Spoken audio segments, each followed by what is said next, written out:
நான் திராவிட முன்னேற்ற கழகத்தில் எங்களுடைய கிராமத்தில் ஒரு கிளைக்கழக செயலாளரும் கிடையாது. வட்டப்பிரிதின்னு ஒரு பதவி. அப்போ அந்த காலத்தில் வட்டப்பிரிதின்னு ஒரு கிளையில் ஒரு பதவி. அது வட்ட செயலாளர். அப்போல்லாம் வந்து ஒன்றிய யூனியன்லாம் கிடையாது. அப்போல்லாம் தாலுக்கா தான். தாலுக்கா ஒரு செயலாளர் இருப்பாங்க. அந்த தாலுக்கா செயலாளரை தேர்ந்தெடுக்கிற ஒரு பதவி வட்டப்பிரிதின்றது. கிளை செயலாளருக்கு அடுத்த பதவி. அதுதான் என்னுடைய திமுகவில் அரசியல் துவக்கம்.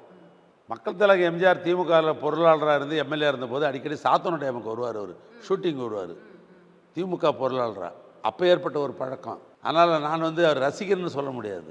தாய்க்கழகத்தில் வந்து ஒரு தொண்டனாக இருந்தேன். அவருடைய எனக்கு திரைப்பட ஷூட்டிங் வரும்போது படப்பிடிப்புக்கு சாத்தனு டேமுக்கு அடிக்கடி வருவார். அப்போ ஒரு முறை 17 நாள் ஷூட்டிங் நடந்ததுங்க. அந்த படம் பேர் வந்து தேடி வந்த மாப்பிள்ளைன்னு பேர். இது பிஆர் பந்துவில் தான் டைரக்டர் அண்ட் ப்ரொடியூசர் அவர் தான்.